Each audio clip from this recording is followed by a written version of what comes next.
नमस्कार विद्यार्थी मित्रांनो, आपण आता वाक्यामधील उद्देश आणि विधेय हे आपण अभ्यासलेलं आहे. तर आता आपल्याला वाक्याचे जे काही प्रकार आहेत ते प्रकार इथं आपल्याला अभ्यासणं गरजेचं आहे. तर आपण वाक्याचे प्रकार कोणकोणते आहेत, कशा प्रकारचे आहेत ते वाक्याचे प्रकार इथं आपण अभ्यासूया.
वाक्याचे प्रकार.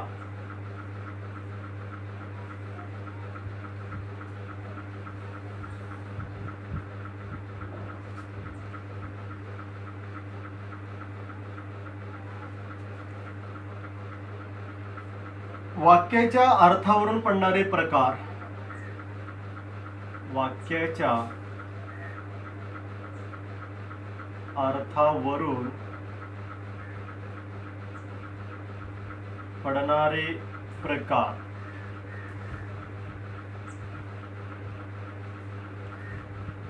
दुसऱ्या नंबरमध्ये क्रियापदाच्या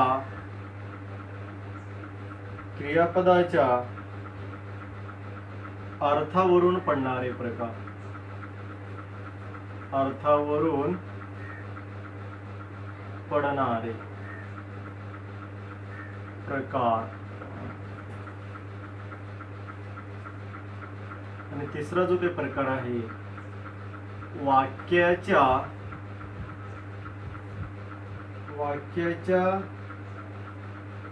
रचनेवरून पडणारे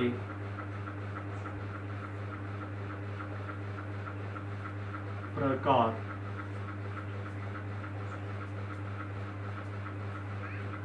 नंबर 1, वाक्याच्या अर्थावरून जे काही पडणारे प्रकार आहेत ते अगोदर आपण लिहून घेऊया. विधानार्थी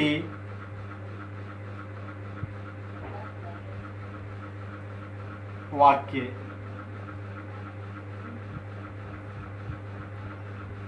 नंबर 2, प्रश्नार्थी वाक्य. क्रमांक 3, उद्गारार्थी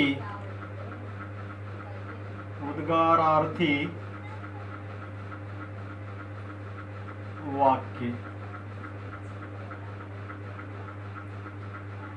चौथा आहे होकारार्थी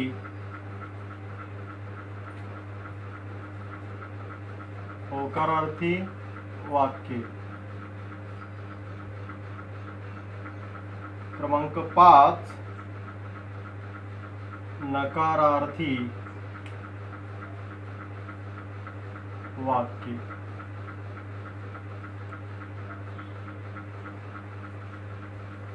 क्रियापदाच्या अर्थावरून पडणारे जे काही प्रकार आहेत त्यामधील पहिला प्रकार स्वार्थी वाक्य.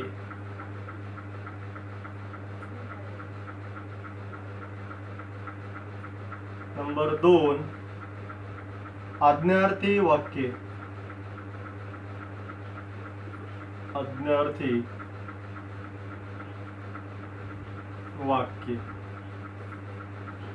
तिसरं आहे विद्यार्थी वाक्य.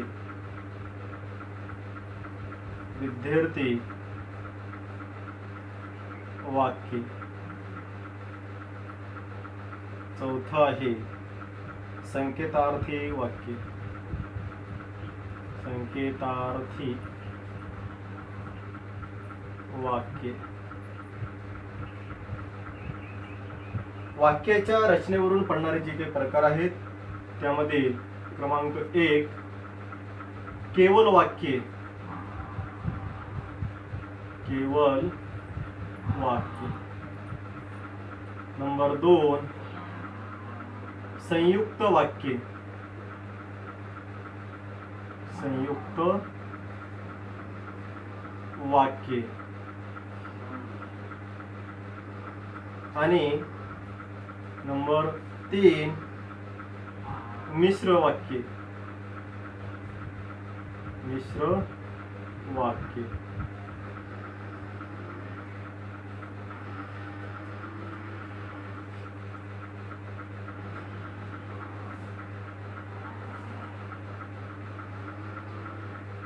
वाक्यांचे जे काही प्रकार आहेत यामध्ये वाक्याच्या अर्थावरून पडणारे प्रकार, क्रियापदाच्या अर्थावरून पडणारे प्रकार आणि वाक्याच्या रचनेवरून पडणारे प्रकार, अशा प्रकारे हे क्रियापदाचे प्रकार इथं पडत असतात. आता यामध्ये वाक्याच्या अर्थावरून पडणारे जे काही प्रकार आहेत यामध्ये पहिला आहे विधानार्थी वाक्य. नंबर 2 प्रश्नार्थी वाक्य. 3 उद्गारार्थी वाक्य. 4 होकारार्थी वाक्य. आणि 5 नकारार्थी वाक्य. आणि क्रियापदाच्या अर्थावरून पडणारे जे काही प्रकार आहेत यामध्ये स्वार्थी वाक्य, आज्ञार्थी वाक्य, विद्यार्थी वाक्य, संकेतार्थी वाक्य.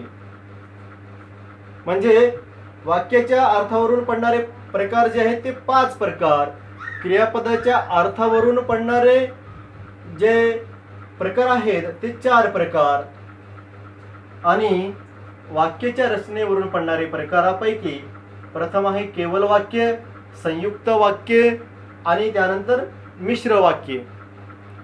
आणि म्हणजे वाक्याच्या रचनेवरून पडणारे हे 3 प्रकार. अशा प्रकारे वाक्याच्या अर्थावरून, क्रियापदाच्या अर्थावरून आणि वाक्याच्या रचनेवरून असे हे वाक्याचे वेगवेगळे प्रकार इथं पडतात. तर आपल्याला प्रत्येक वाक्य प्रकार जो आहे त्याची व्याख्या आणि उदाहरणं हे घेऊन आपण अभ्यासलं तरच आपल्याला चांगल्या प्रकारे ते लक्षामध्ये येऊ शकेल. तर आपण प्रत्येक प्रकाराची व्याख्या, उदाहरणे हे आपण इथं अभ्यासूया.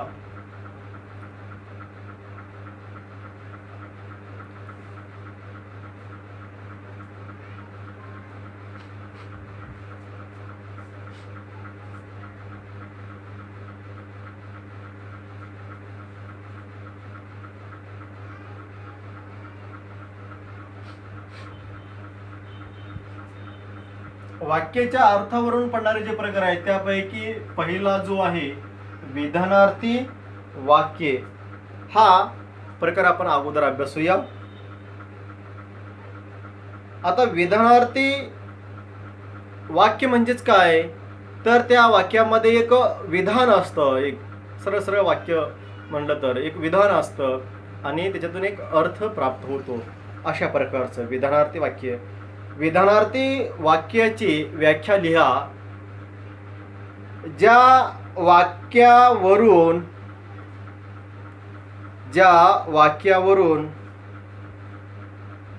केवळ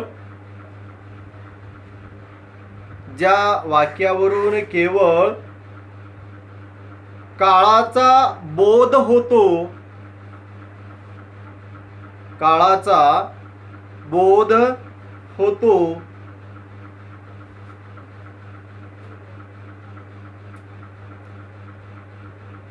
किंवा ज्या वाक्यात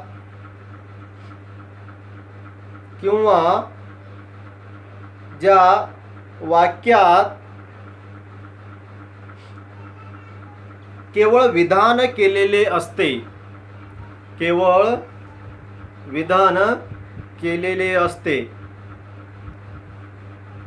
त्यास त्यास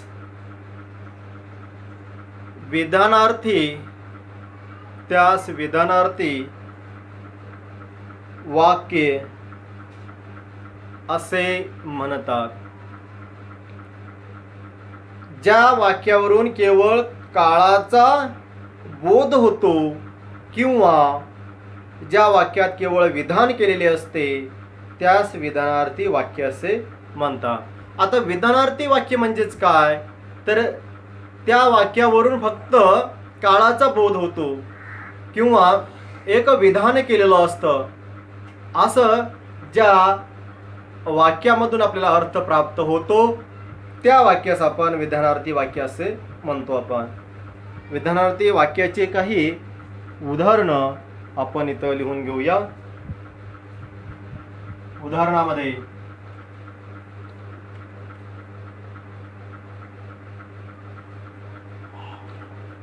माझे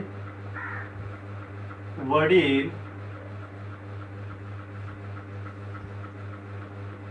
आज परगावी गेले. माझे वडील आज परगावी गेले. आता हे वाक्य आहे सरळ साधं असणारं हे वाक्य, म्हणजे एक सहज असं विधान केलेलं आहे.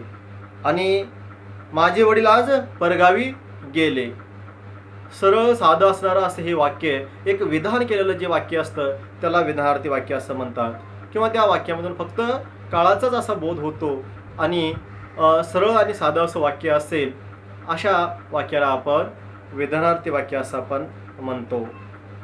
एक सहज असं विधान केलेलं वाक्य असणार. अजून एक उदाहरणामध्ये नंबर 2,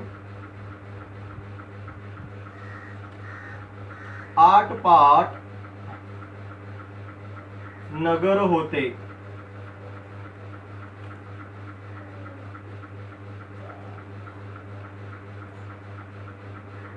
तिसरं उदाहरण,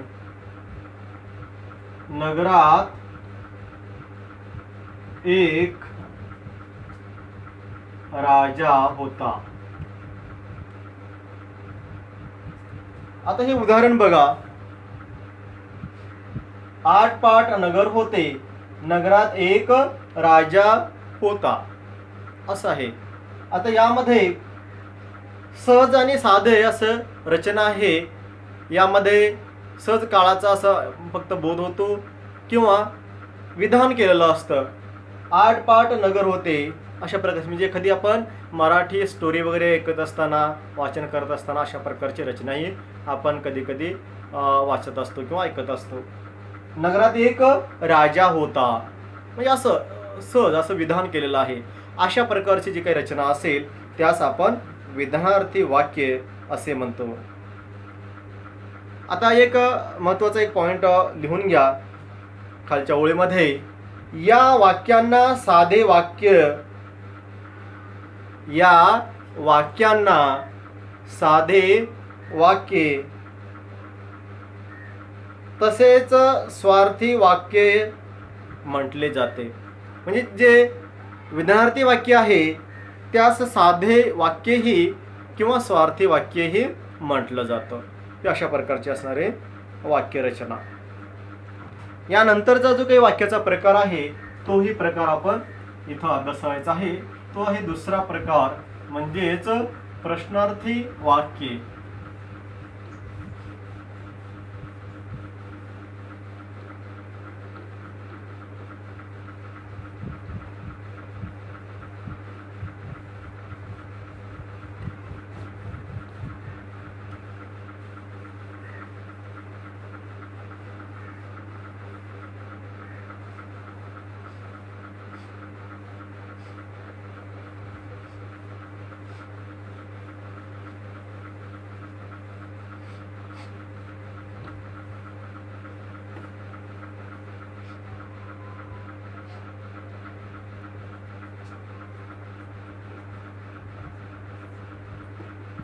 तर प्रकार अभ्यासतोय. आता दुसऱ्या वाक्याचा असणारा प्रकार प्रश्नार्थी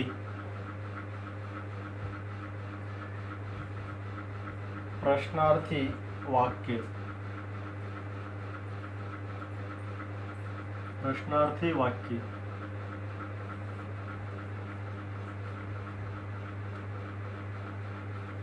प्रश्नार्थी वाक्य व्याख्या लिहा. ज्या वाक्यात प्रश्न विचारला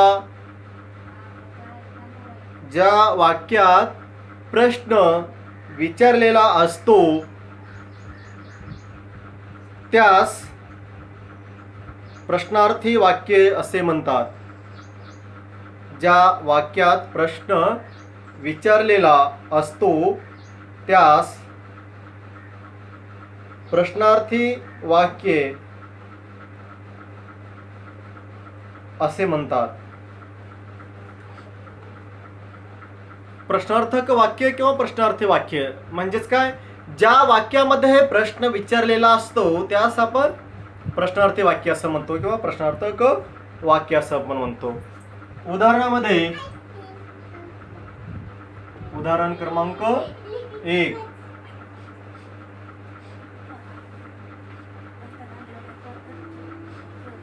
तू पुण्यास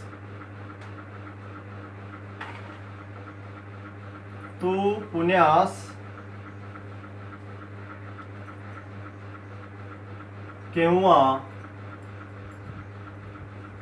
येणार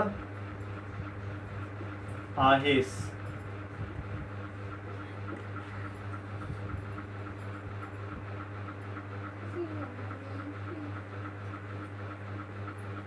तुझे नाव काय.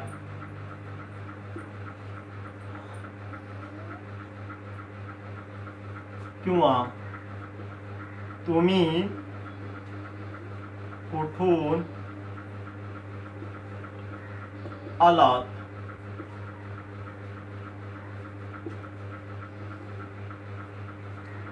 अनेक प्रश्न आपण विचारतो.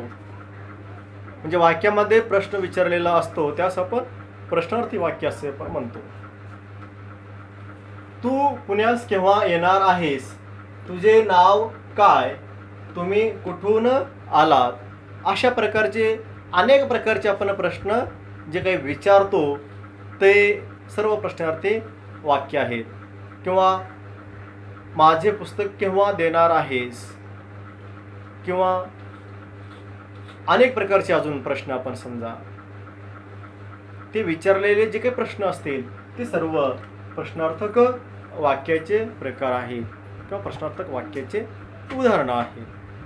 म्हणून आपण जे काही प्रश्न विचारतो अनेक प्रकारचे, तुमच्याकडे किती पैसे आहेत किंवा तुमच्याकडे किती रुपये आहेत, तुमच्याकडे किती गाड्या आहेत इत्यादी अनेक प्रकारचे असे जे काही प्रश्न आपण विचारतो किंवा आपण बोलण्यामध्ये संवाद करत असताना अनेक प्रकारचे आपण प्रश्न विचारले जातात. तर ज्या वाक्यामध्ये प्रश्न विचारला जातो त्यास प्रश्नार्थी वाक्य असे म्हणतात.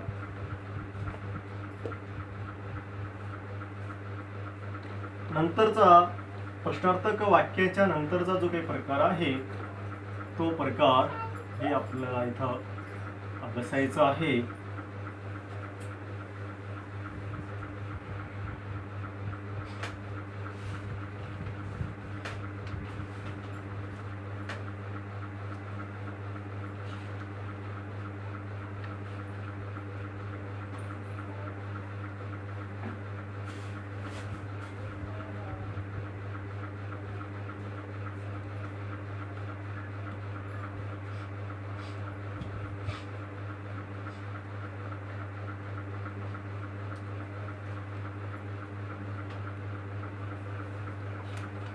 हे जे वाक्य आहेत या वाक्यांना साधे वाक्य तसे स्वार्थी वाक्य असे म्हटले जाते. आता पहा, कार्य कारण भाव, माहिती, परवानगी, शंका, सल्ला, इच्छापूर्ती, जिज्ञासा, उत्सुकता चौकशी इत्यादी गोष्टीसाठी प्रश्न विचारतो. म्हणजेच प्रश्न कोणकोणत्या गोष्टीसाठी विचारला जातो? कार्यकारणभाव, माहिती, परवानगी किंवा शंका, सल्ला, इच्छापूर्ती, जिज्ञासा, उत्सुकता, चौकशी इत्यादी गोष्टीसाठी वाक्यामध्ये आपण प्रश्न विचारतो.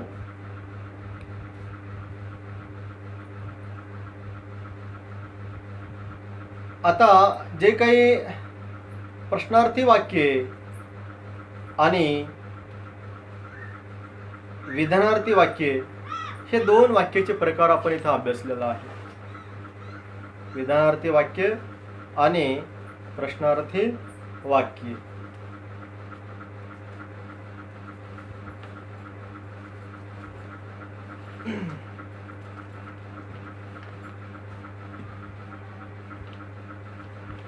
तर वाक्य रूपांतर जे आहे, दोन जे काही आपण इथं प्रकार आपण इथं अभ्यासलेला आहे, या दोन प्रकाराच्या जे काही उदाहरणं आहेत त्यावरून आपण वाक्य रूपांतर करता आपल्याला येणं गरजेचं आहे आणि ते कशा प्रकारे केलं जाऊ शकतं तेही इथं आपल्याला इथं अभ्यासता येऊ शकतं.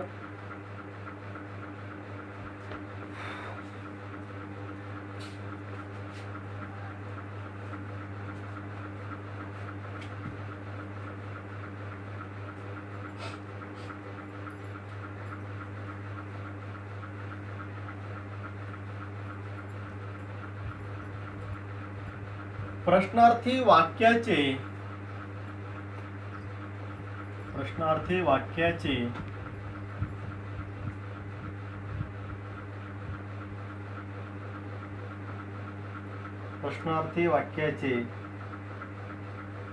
विधानार्थी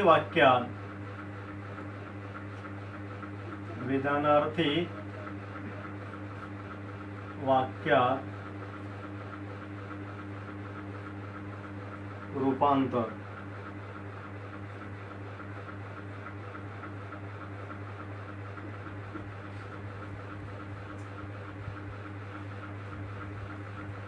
प्रश्नार्थी वाक्याचे विधानार्थी वाक्यात रूपांतर.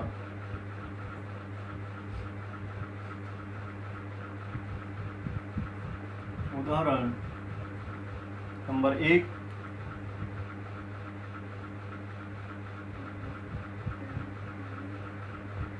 जगी सर्व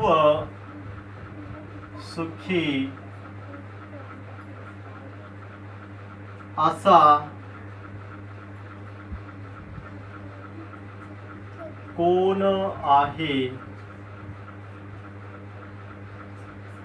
जगी सर्व सुखी असा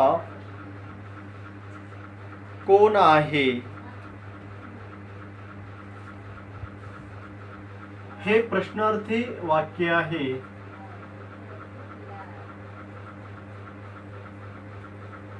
जगी सर्व सुखी असा कोण आहे? म्हणजेच जगामध्ये सर्व सुखी असा कोण आहे म्हणून असा इथं प्रश्न विचारण्यात आलेला आहे. तर या प्रश्नार्थी वाक्याचं विधानार्थी वाक्यात रूपांतर करावयाचं आहे. तर कसं होऊ शकेल बघा.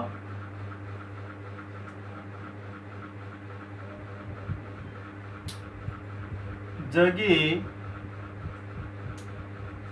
सर्व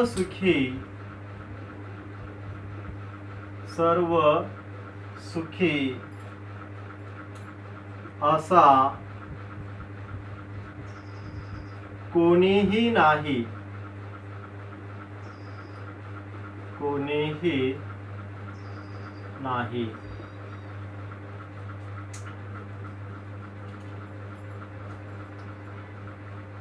हे वाक्य विधानार्थी वाक्य आहे. असे असणारे हे वाक्य, त्या वाक्याचा जो काही अर्थ आहे तो अर्थ आपल्याला लक्षात येणं गरजेचं आहे. तेव्हाच आपल्याला त्या वाक्याचं वाक्य रूपांतर करता येऊ शकतं. आता वाक्य रूपांतर करत असताना किंवा वाक्य रूपांतर करताना त्या पहिल्या वाक्याचा अर्थ तसाच असणं गरजेचं आहे. तो अर्थ बदलता कामा नये. हे वाक्य रूपांतराचं अत्यंत महत्त्वाचा पैलू आहे. आता या वाक्यामध्ये जगी सर्व सुखी असा कोण आहे असा म्हणून प्रश्न विचारण्यात इथं आलेला आहे. म्हणजे जगामध्ये सर्व सुखी असा कोणीही नाही असा त्यामधून अर्थ आपल्याला प्राप्त होतो. कोण आहे असा सर्व सुखी असणारा? तर कोणीही नाहीये. म्हणजे तिथं जगी सर्व सुखी असा कोण आहे? तर जगी सर्व सुखी असा कोणीही नाही असं हे सरळ विधान होतं त्याचं. म्हणजे प्रश्नार्थक जे काही वाक्य आहे त्याचं सरळ सरळ असं हे विधान होतं, विधान नियुक्त. अशा प्रकारचे हे वाक्याचं रूपांतर आपल्याला करणं गरजेचं आहे. दुसरं वाक्य,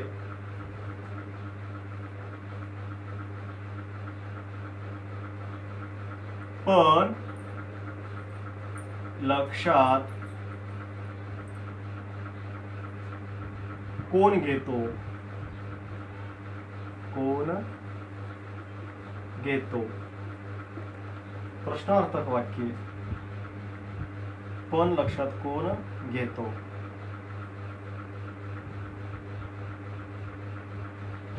पण लक्षात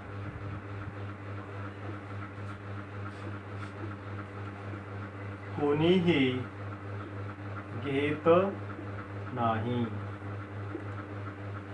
पण लक्षात कोणीही घेत नाही. पण लक्षात कोण घेतो? म्हणजे पण लक्षात कोण घेतो? कोणीही घेत नाही असं म्हणलं जातं. म्हणजे सरळ सरळ हे विधान आहे.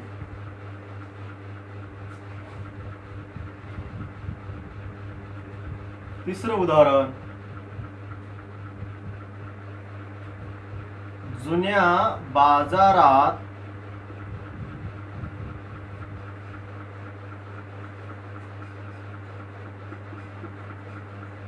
चांगले काय मिळणार? जुन्या बाजारात चांगले काय मिळणार?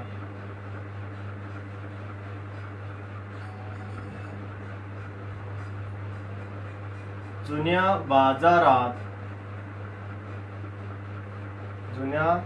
बाजारात चांगले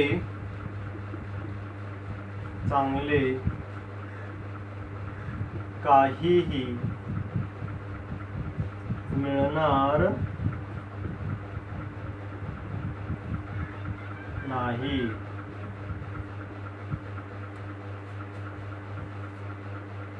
जुन्या बाजारात चांगले काहीही मिळणार नाही.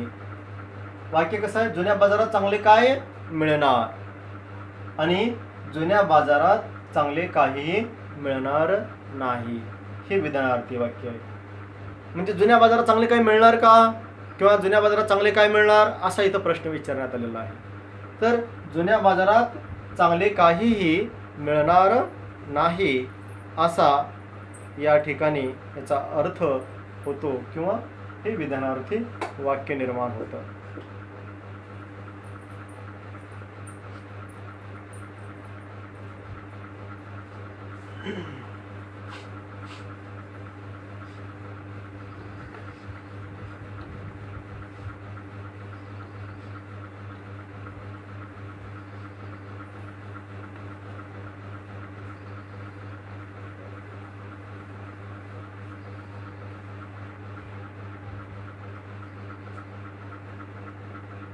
W साठी काही वाक्य इथं देत आहे, तुम्ही सोडवायचे आहेत.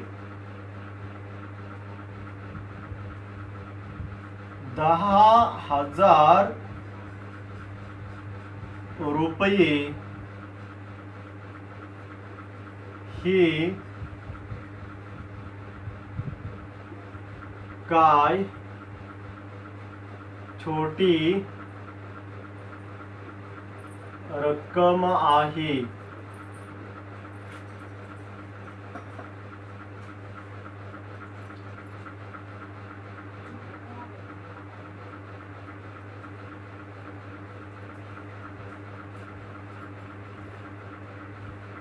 काट्याशिवाय